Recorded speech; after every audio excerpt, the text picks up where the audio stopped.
All right, everybody, you have just tuned in to the Steel City Blitz Steelers podcast presented by 26shirts.com/Pittsburgh. And holy crap, I don't even know where to begin. The Steelers go down to the New England Patriots up in Foxborough 33-3 to open the 2019 NFL season. And we're going to get into it all. Ben is joining me tonight. Ian is on vacation with his family and hopefully is having a good time. And hopefully the Steelers loss didn't ruin it for him. But lots of things to discuss. And Ben, I don't even quite know where to begin. But what was going through your mind as you watched that game just kind of unfold? Well, nobody expected that, man. I mean, nobody. And the guys calling the game said that. Yeah. You know, nobody expected it.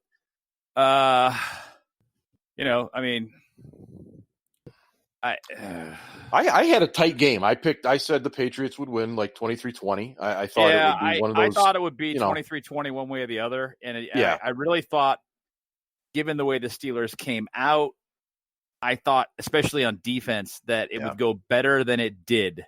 It did not go well. And they got into a hole. Yeah. They got into some quicksand, and then they played in their heels the rest of the damn game, and it was just horrible. And, I mean, even, I mean, T.J. Watt had a pretty good game, I thought. He really did. Because he wasn't getting much time to get to Brady, and he still got to him a few times. He didn't get to take him down, but he was there for a strip sack that Brady still got off and completed to Edelman. I have no idea how. Unbelievable. Yeah, it was. And, he was there to make contact with Brady right after the ball was gone a few times. I thought he had a pretty good game. Stephon Tuitt had a really nice game. He really did. Not much else I can say for the defense, although Mr. Bush did finish with 11 tackles combined, solo and assists. So he had, he was involved in quite a bit of stuff, but overall the defense was just outmatched. They bit on play action every single time, every time. I mean, it was like 7 and 8 guys crashing the line and wide receivers running open in the flat. And I went through and I counted it. Yeah. Brady threw the ball outside the numbers 6 times. 6 times. And it was incredibly ineffective. So he just kept throwing it. He just kept drilling it right in the middle of the field, right in the middle of the field, right in the – man, if you've got that much less field to defend, why not just play inside leverage on the outside so that your guys are closer to the play when it comes in the middle, because it's going to come in the middle.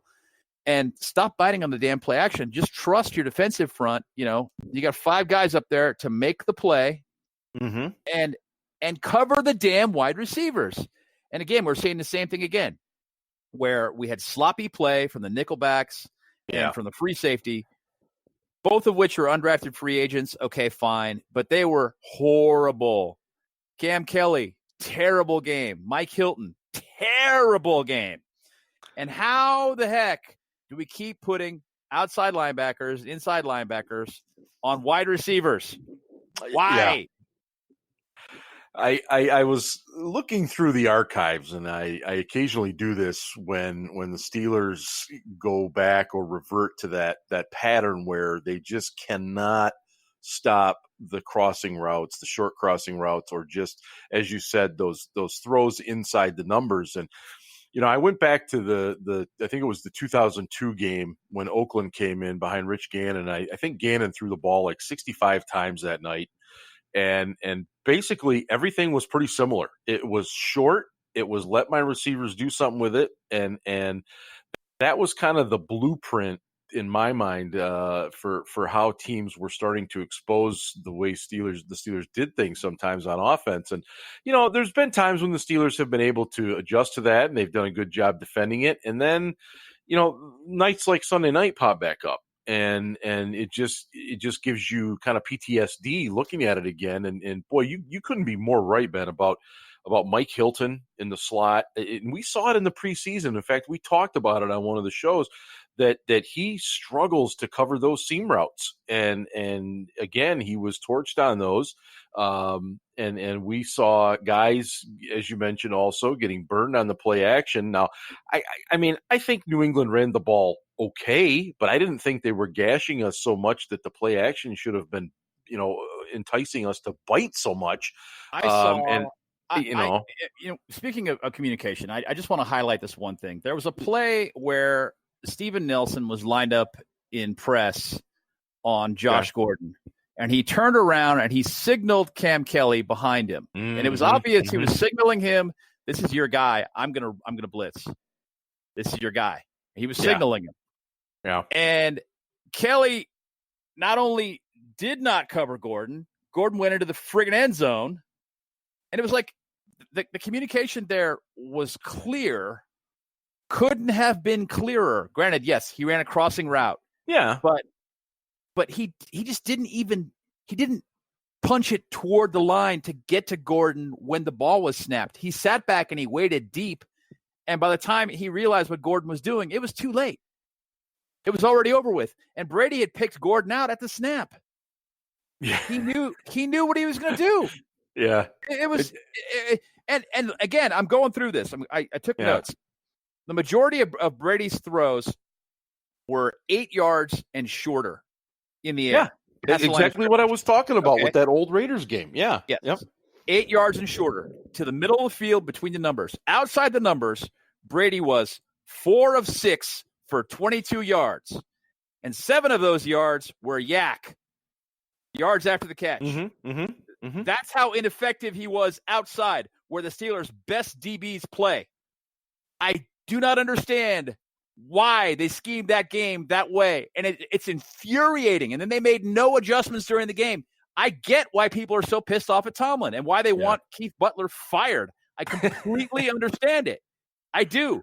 Yeah. But by the same token, I am going to remind everyone, as I always do, the players bear a lot of blame for this one because their performance was uninspired. It was flat. Ugh. I don't know what the hell they were doing. The team leaders need to pull these guys together and say, what the fuck are you guys? I mean, come on. Everybody, including me, and the team leaders are going to point to themselves. Yep. Everybody, including me, has got to sit down and take a look at their game and figure out why they played the way they did and not do that again, because that was pathetic.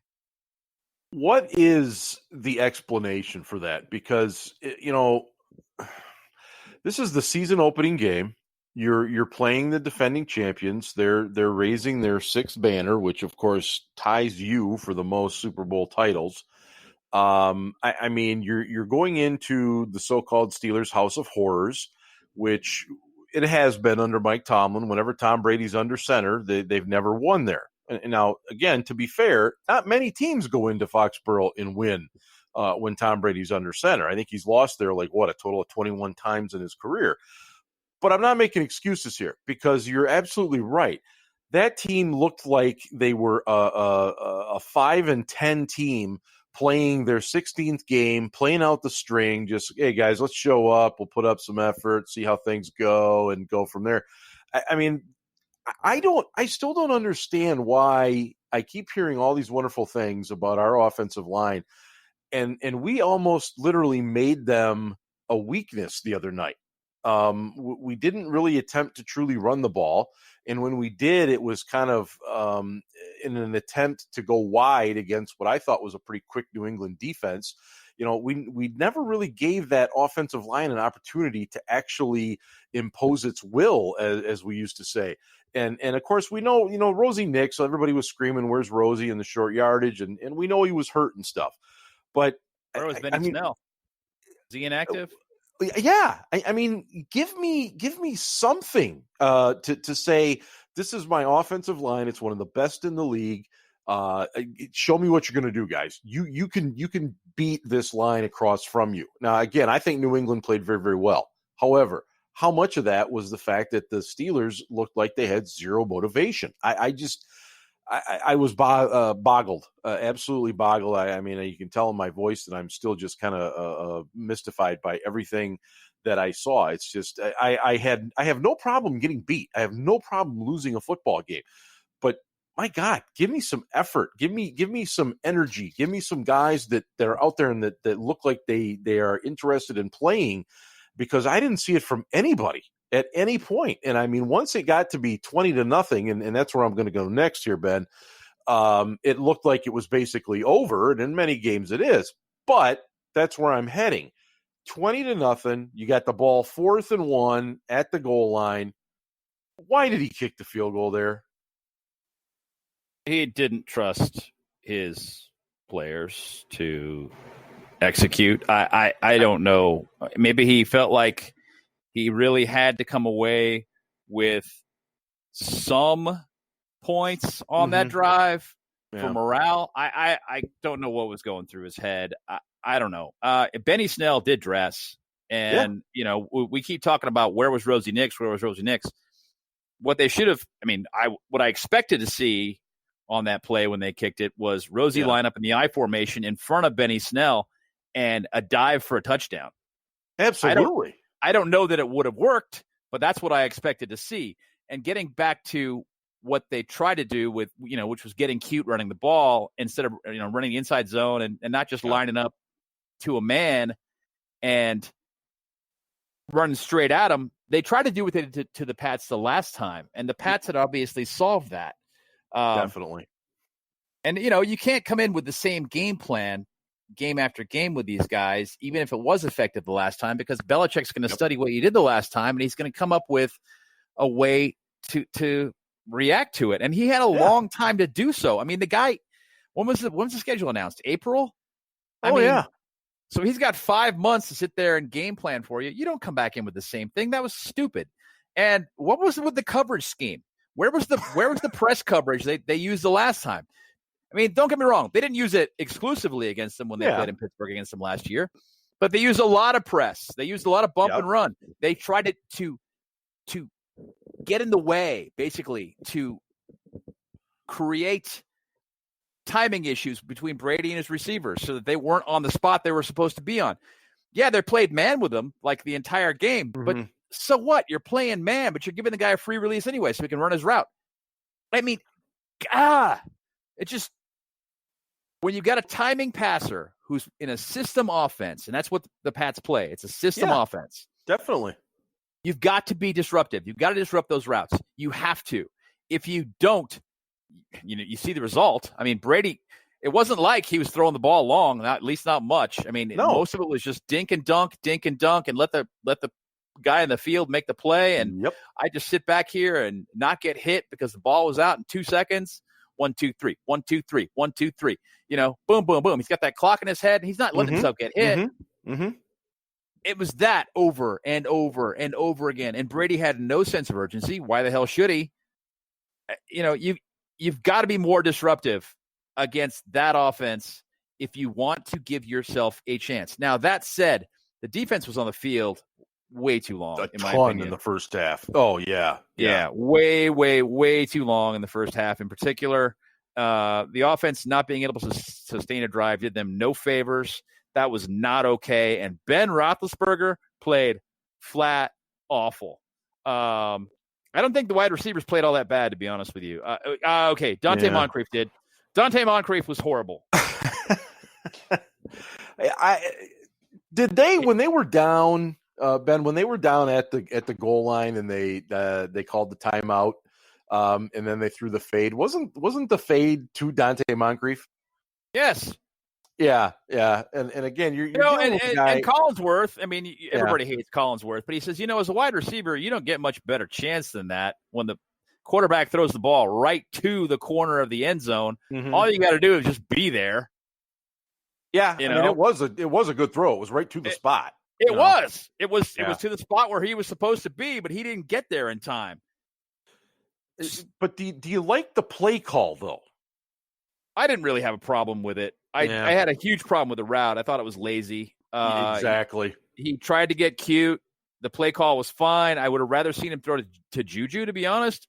It's not like he's as big a target. And I know that Ben seems to be infatuated with Moncrief, but I got a feeling that infatuation is going to die quick after last week. It's just Juju's got big hands. He's got strong hands.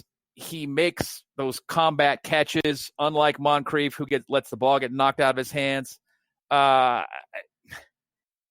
would have rather see that ball go to Zach Gentry, who I do not like as a player, rather than Moncrief on that play. He was so disappointing. He was so disappointing. It was awful. He was. I don't think any of us. I mean, nobody saw that performance overall coming, but nobody saw that coming from Moncrief. I think we all had much higher expectations, and based on what he had to say today, I know he feels very much like he's let everybody down, and he has. And he has, and I know we've talked this week, on and off about, does this mean James Washington getting more looks? And I don't know. I'm still just dumbfounded, and I got to go back. Maybe you saw this on the tape, but it's as if Vance McDonald was not even on the field. I mean, it's like, hey, you got this pretty decent tight end. I know they're covering, but occasionally he is going to get open. Maybe throw it to him. I mean, he didn't see a ball his way until the fourth quarter. I just, the whole game plan to me was just like, get the ball out of Ben's hand as quick as possible. Let's run to the outside like we did last time. Yeah, in defense of the game plan, which was stupid, but in defense of the game plan, Ben was missing guys that were open, and that's what I was talking about earlier when I said that he didn't play his best game. He forced the ball to Moncrief on a few occasions. He only threw the ball to Vance McDonald 4 times, and as you just mentioned, he didn't throw him once. He didn't throw at him once until the fourth quarter. No. So McDonald finished with 2 catches for 40 yards. Still. Yeah, 20 yards a catch, 10 yards an attempt. That's pretty productive. The guy was there, and he was there a few times over the course of the night. I know this is sacrilege, and I'm sorry. I'll apologize in advance. But Ryan Switzer is a catch-it-and-fall-down wide receiver. I don't know why people are so infatuated with him. He should be the number 5 or 6 wide receiver. Well, sorry. Here's my question. Maybe not so much a question. You mentioned what the Patriots were doing. Here, Julian Edelman, catch the ball, go run with it. Here, Josh Gordon, catch the ball, go run with it. You're absolutely right about Switzer. I think he's a wonderful person. I think he's a nice guy. I think he's terrific with his Australian Shepherds on Instagram. But he does nothing once he catches the ball. Okay, he's not. If I hear anybody compare him to Edelman or Amendola again, I'm going to just die. He's not even close because he catches, he gets hit, he goes down. I've never seen the guy break a tackle.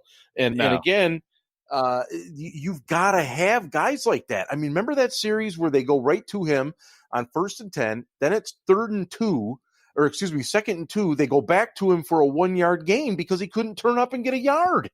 I mean, you can't have that at the NFL level. You got to be able to turn the ball up and get a yard, and he just couldn't do it. And then of course, it led to further problems. But if Switzer couldn't return punts, he wouldn't be on the team, in my opinion. I totally agree. I think that is basically the only reason he's there now. I'll have to say, Ben, I think I was a little impressed with Deontay Johnson. I think they got more out of him than they maybe anticipated. I think there's some potential there for him. I mean, obviously there is with a 1st-round draft pick, but 3rd round. But I liked what I saw from him. I agree. I did see one throw that was arguably a drop. I just thought it was a dumb rookie. Yeah. He didn't track the ball very well. He was thinking about where he was going to go with it before it got there, and had already dropped it before the ball got there. That's something my coach used to yell at me or all of us about, actually, at certain points. Of course. I thought Juju actually played a pretty nice game. He didn't get very many targets. Right. The guy who had the most targets was Moncrief. I don't know why Ben kept throwing it to him. I saw somebody on Twitter complaining about how fast Moncrief is and why he wasn't more involved in the game plan. Are you shitting me? He got 10 targets. He got 10 targets, more than anyone on the team. 10. Yeah. He caught 3 of them for 7 yards. The guy doesn't deserve more reps. He deserves fewer reps. He played a horrible, terrible game. What was the official drop count? Did they ever come up with what the official number was? Well, I saw 2 that were absolutely drops. Yeah. And there were 2 more that were batted out of his hands after he caught them. Yeah. And then there were a couple passes that bent through that were just bad passes. Yeah. So I mean, people said he dropped 4 or 5 balls. Yeah, okay, but those weren't. Yeah, 2 of them he had in his hands, and he let the DB make a play. Right. You know, they weren't ones that bounced off his hands that he should have caught. They were ones he actually did catch and then dropped. Either way, they don't go down as a catch, so maybe they're right. Yeah, anyway. True. You're listening to the Steel City Blitz Steelers podcast presented by 26shirts.com/Pittsburgh. And again, for one final week here, you can get a hold of the P is for Pittsburgh shirt. It's a gold shirt this time around with a nice P on the front and the hypocycloids down at the bottom of it. And again, the shirts from 26 are always comfortable, and $8 from every shirt sold goes to the American Cancer Society of Pennsylvania. And I don't need to tell you what an important cause that is. So please consider the shirt and doing something good at the same time. I don't want to really belabor this whole Patriots game point too much longer because we do have a pretty darn good Seattle team coming in that I want to talk about.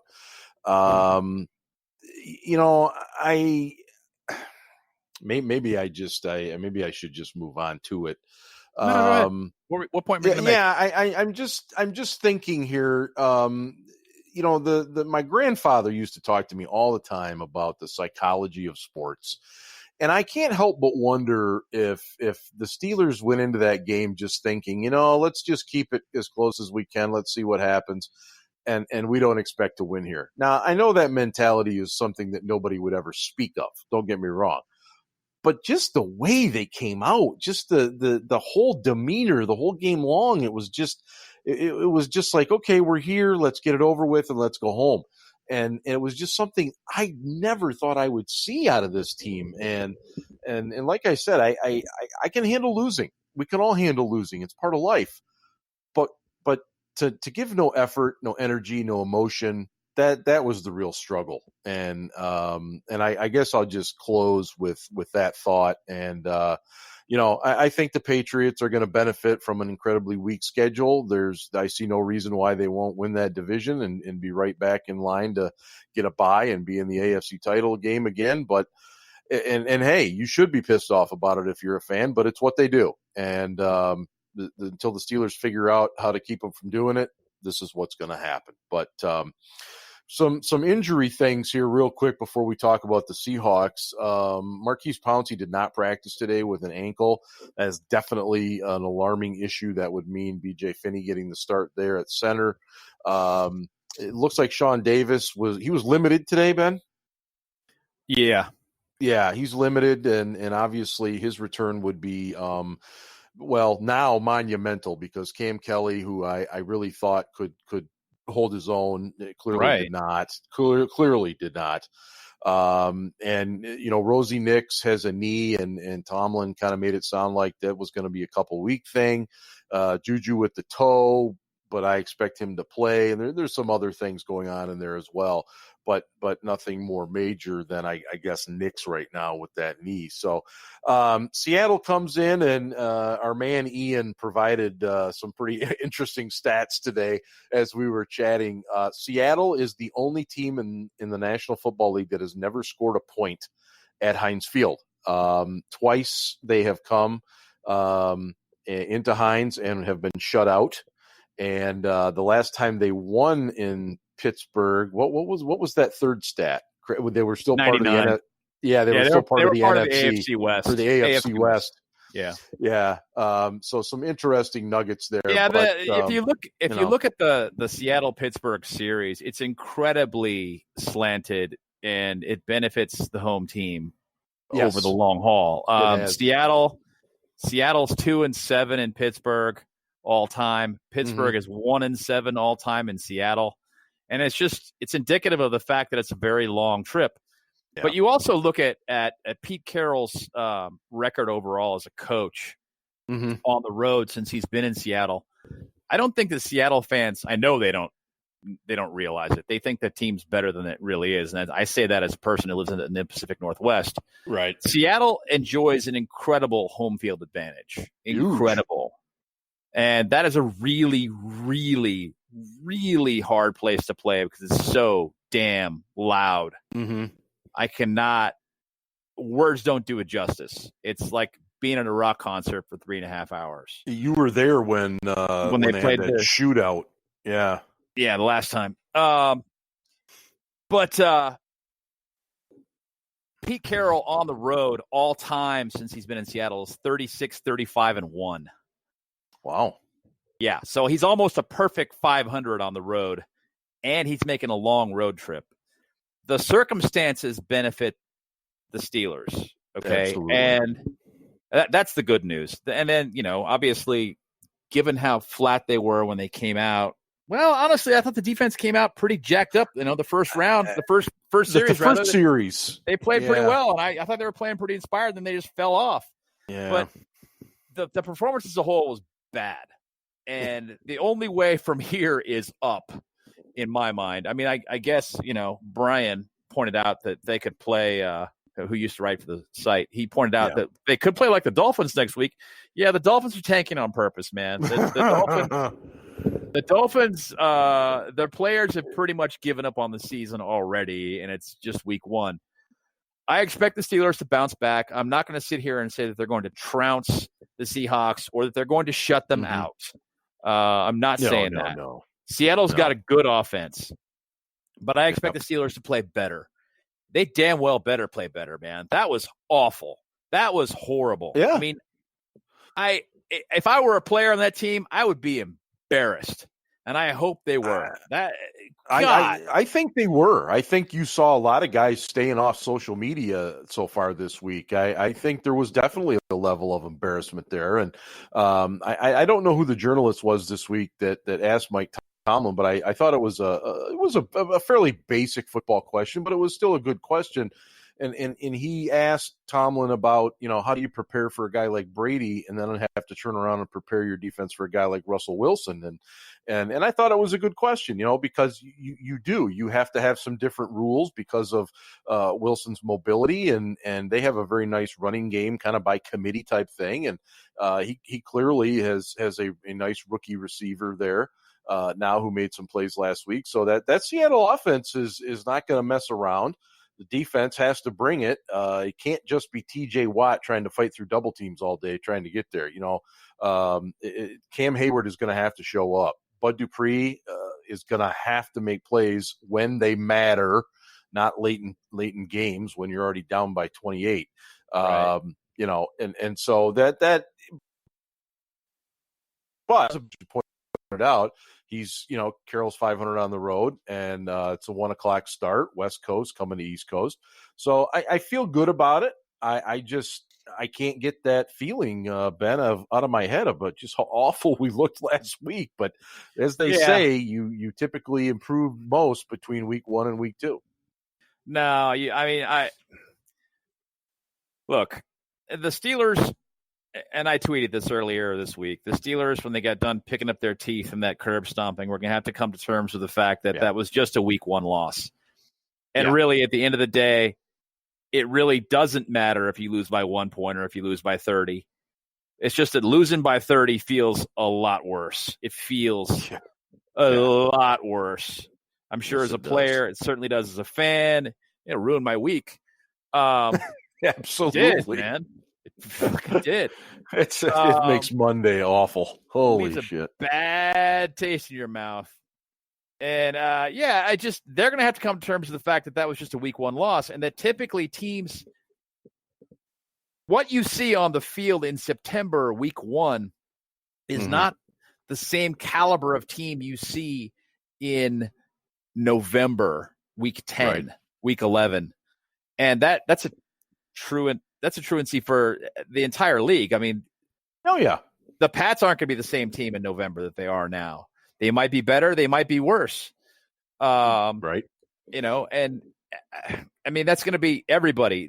Every single year, some team comes out of the gate firing hot on all cylinders, and another team looks terrible, and their fortunes are reversed by the end of the season. Every single year. And that's one of the things that keeps the NFL interesting and makes it popular, frankly. Yeah, no question. But it sucks to be on the bad end of that spectrum after week one, man. And these guys have got to dig themselves out of it. They do, and you know, to me, it's got to start up front. You got to put some faith in that offensive line. Seattle is loaded with talented defenders. Bobby Wagner's a great linebacker. Of course, they've added Clowney on the edge. You know, I mean, you're going to have to do things, and it was driving me a little crazy the other night in New England. You know, New England was starting to ramp up their pass rush a little bit, obviously, because they knew we were throwing, being behind so much. But, I mean, we didn't really run any type of traditional running back screens that had any sort of creativity to them. No real draw plays to suck the defensive line up. I mean, you got to get a little more creative than what I saw from Randy Fichtner the other night. And, again, it was just an overall stale performance, and you're right. I thought Ben was very, very average. There were times when he didn't even let himself get through his progressions. He just tried to force the ball in to that first or second guy just in an effort to stay upright. And I mean, there were times when you could see on the all-22 where guys are breaking open. The line was providing the time, and he just didn't see him because he had already thrown the ball. So, you know, they've got to work on a lot of different things this week with Seattle coming in. And, you know, I think it was interesting. You know, we talked about Cam Kelly right at the beginning when Tomlin was asked about him, and he had made the comment earlier about everybody's 0-1, so that's everybody's performance. And that was his answer about Cam Kelly. Well, he's 0-1. And I think they were really troubled by how poor he was. Is there any other than Devin Bush's pretty solid performance with 11 tackles? I mean, was there any performance at all that you could look at and think positively going into this week? Again, I mentioned Watt and Tuitt before. And Tuitt, you know, I want to see a little more from Mr. Tuitt. He's certainly the most talented defensive lineman on the team, in my opinion, but he just doesn't perform like that guy. He performs like the third most talented guy. Yeah. But I didn't see a heck of a lot from Cam, and I'd like to see a little more. You know, that said, like I mentioned, Brady was getting rid of the ball quick. Yeah. Yep. Real quick. So it's not like Cam had a bad game. He just didn't make any big splash plays. Bud got that sack again. The Steelers were already down by a lot. Yep. Brady took a chance, and he got sacked. And like I said before, Watt was there a few times. And once, like, that should have been a strip sack, man. I still can't believe he just an unbelievable know how he play. completed that. But he did. Well, it was classic, you know, Murphy's Law. Anything going bad was just going to keep going bad. And you know, Watt made a beautiful move to get there, and you see the ball come flying and right into the arms of Edelman. Right, right. And, yeah. you know, the outside corners played pretty okay. They really did, Nelson and Hayden. But they weren't involved in much because they were playing outside. So it's like you're away from the play every time. You know, yeah, you might get in on an assist tackle, but you're not going to be a guy who makes a play on the ball because they're not throwing the ball at you. Well, you know, speaking of the outside guys, there's a good chance we're not going to see Joe Hayden on Sunday with an AC joint issue. Possible, yeah. Yeah. Does that mean Steve Nelson and Artie Burns? And if so, do you anticipate man coverage? Do you anticipate just a mix? Do they go more zone, which obviously doesn't suit Artie Burns? It's not his strong suit. What do you anticipate if Hayden can't go? Artie Burns in all likelihood, and he had a strong preseason. Right. So I don't know. What I'd like to see them do is mix their coverages. They're most effective when they mix their coverages, when they play some zone or they imply they're going to play zone and they play man instead, or they imply that they're going to play bump and run, but they just play man. Mm-hmm. or they look like they're lining up to play man, and instead they play bump. They play a little physical, disguise it somewhat, diversify the coverage schemes. It's not like, he's a smart quarterback. He's not gonna. Wilson's not dumb. He's not gonna be fooled often. But at least if you make him think, he's gonna have to take a second longer to decide where he's gonna go with the ball, and that's what you need. You need to give your pass rush a chance to get there. That's all. That is it. It's not like, people on Twitter keep talking about, well, they had all these injuries on the offensive line and our defense still couldn't get there. What injuries in the offensive line? They lost their center. So what? Yeah. It's not like the center who played in there was bad. No, he did a nice job.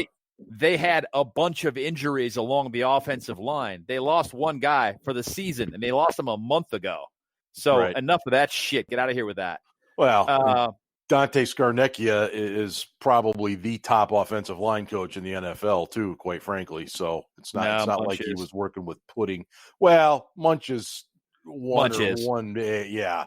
Munch is. Scarnecchia is good. Scarnecchia is good. Don't get me wrong. Yeah. He's good. But Munch is the best. He took a group of ragtag.